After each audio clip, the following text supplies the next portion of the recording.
कधी पोलीस स्थानकात वरिष्ठांवर हात उचलल्याप्रकरणी गुन्हा नोंद, कधी फास्ट फूड मालकावर गुंडांसारखा हल्ला केल्याप्रकरणी निलंबित, तर कधी तक्रारदाराला अकारण मारहाण केल्याचा आरोप. अशा विविध कारणांनी वादग्रस्त ठरलेल्या हवालदार समीर फडते यानं आता चक्क मुख्यमंत्र्यांच्याच जीवाला धोका निर्माण केल्याची धक्कादायक घटना शुक्रवारी रात्री समोर आली आहे.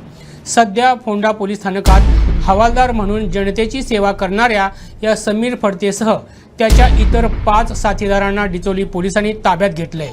नेमकं काय आहे प्रकरण, पाहूयात सविस्तर वृत्तांत. गोव्याचे मुख्यमंत्री डॉक्टर प्रमोद सावंत हे सुरक्षा रक्षकांच्या ताफ्यासह 12 रोजी रात्री साखळी इथं आपल्या निवासस्थानी निघाले होते. सोबत त्यांच्या सुरक्षा रक्षकांचा ताफा देखील होता.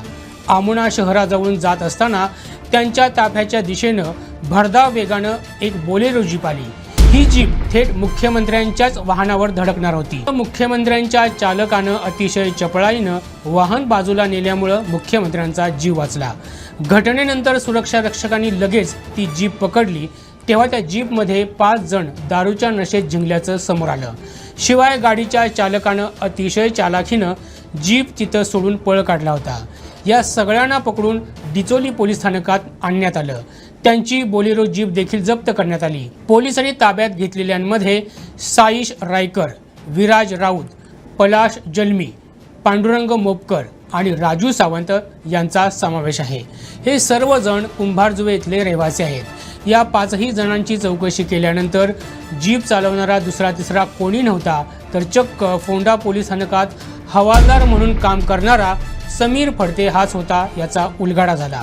पोलिसांनी सर्वत्र शोधाशोध करून त्याला देखील ताब्यात घेऊन चौकशी केली असता वाहनावरील नियंत्रण सुटल्यामुळे हा प्रकार घडल्याचं प्राथमिक तपासातून समोर आलंय. दरम्यान अपघातावेळी त्यानं मद्यप्राशन केलं होतं का याचा तपास आता सुरू आहे. दरम्यान 28 जानेवारी 2024 रोजी रात्री कुंभारजुवेजवळच्या माशेल भागात विराज माशेलकर या फास्ट फूड मालकावर 7 जणांच्या टोळीनं जीवघेणा हल्ला केला होता.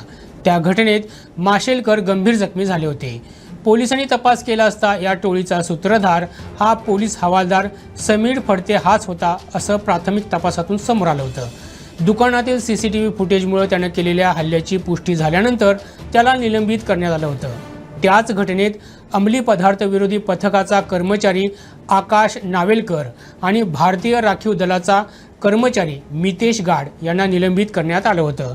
तत्कालीन वरिष्ठ पोलीस अधीक्षक बासुएट सिल्वा यांनी तसा आदेश जारी केला होता.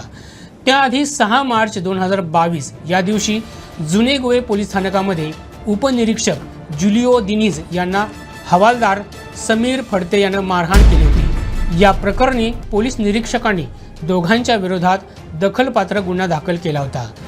मेर्शीतल्या एका भंगार अड्ड्यावरील कामगाराला हवालदार फडतेनं पोलीस स्थानकात उचलून आणलं होतं. तेव्हा भंगार अड्ड्याचा मालक त्याला सोडवण्यासाठी आला होता. त्याचवेळी हवालदार फडते दारूच्या नशेत हाफ चड्डीवर पोलीस स्थानकात आला होता असा आरोप त्या मालकानं केला होता. तेव्हा त्याला वाचवण्यासाठी उपनिरीक्षक जुलिओ यांनी हस्तक्षेप केला आणि म्हणूनच फडत्याला राग आला आणि त्यानं उपनिरीक्षक जुलिओ यांच्यावर हल्ला केला होता असा आरोप भंगार अड्ड्याचा मालक वासू नाईक यानं केला होता. मेरा नाम वासु नाइक है, मैं मिर्ची में रहता हूँ और मेरा स्क्रैप एड का बिजनेस है, रिसाइकलिंग बिजनेस, और मैं बॉटल का इतना ही सप्लाई करता हूँ कंपनी वगैरह. उस दिन 5 तारीख को मेरा लेबर को उठा के लेके गया, तो मैंने 9 बजे को मेरे को कॉल आया लेबर का, तो पुलिस लोग मेरे को उठा के लेके आया बोल के. फिर मैं 10:30 बजे मेरा फ्रेंड और मैं पुलिस स्टेशन गया. तो वहाँ पे पुलिस स्टेशन गया तो वहाँ पे जहाँ पे हम लोग गए थे तो वहाँ पे PI साहब नहीं था, तो कुछ स्पोर्ट्स खेलने के लिए वगैरह गया था. तो फिर हम उधर ही रुके 2 बजे तक. तो उधर ही हम लोग 2 बजे तक रुके. उसके बाद PI साहब ने आया. फिर जाने के टाइम उनसे हम लोग मिला, मैं और मेरा दोस्त. तो उसने बोला कि सर मेरा लेबर को आप लेके आया बोल के. तो उनको हम लोग पूछा उनको, तो उन्हें बोला समीर सेटलमेंट करेगा आपको, समीर से बात करो बोल के बोला. तो मैंने समीर को कॉल किया, बराबर मैंने समीर को कॉल किया तो समीर डायरेक्ट मेरे को गाली मारने के लिए स्टार्ट किया. तो गाली मारने के लिए स्टार्ट किया तो मैंने फ़ोन रख दिया. मेरे को फ़ोन कर मत, तू कौन है, पहचानता नहीं, मेरे को गाली मारा. तो मैंने फ़ोन रख दिया. उसके बाद जहाँ पे हम लोग उसी टाइम बाहर खड़े थे। तो वही 4:30 को वो बराबर उसने आया, तो उसने आया सीधा मेरे को अंदर लेके आया, सीधा अंदर लेके आया, मारने के लिए चालू किया। मैं बोला क्या हो, मारने के लिए चालू किया। इसी टाइम वही टाइम पे साहब जूली साहब था, तो उसने मेरे को बचाने के लिए, सेव करने के लिए, तो वो आया क्यों ये कर रहा है बोल के। तो उसने बोला कि मेरे मैटर में तुम मानेगा नहीं, तो उसको भी हाथ उठा दिया उसने। तो मेरे को जूली साहब ने सेव करके मेरे को बाहर रखा, लेकिन मेरे को मारा उसका जो कलडा था उससे मेरे को यहाँ पे मारा। मेरे को एक्चुअली जूली साहब नहीं रहता, तो उधर खत्म करने का उसका प्लान था, उसका इंट्रोडक्शन वही था उसका। और वो फुल पिया था, फुल पी के अपना टी शर्ट और हाफ चड्डी पे वो अंदर ड्यूटी पे नहीं था, पुलिस स्टेशन में आके वो ये KIA.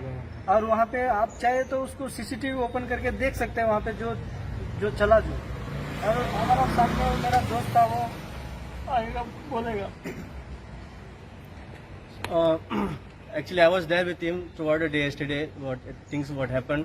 What I have seen was really ridiculous. What is happening right now? Because as I don't know, Samir Fatte, who came on a short pant and a t-shirt, and he took Vasu inside the cabin. I was standing outside. I saw the incident which is happening. He was wearing a kada and started hitting right in his ears. Good, Julio sir was there. He came and saved him. आता एकंदरीत याविषयी तुमची काय प्रतिक्रिया आहे ती आम्हाला comment बॉक्समध्ये जरूर कळवा आणि गोव्यासह महाराष्ट्रातील महत्त्वपूर्ण घडामोडी जाणून घेण्यासाठी आमच्या प्रुडंट मराठी यूट्यूब चॅनलला सबस्क्राईब करा।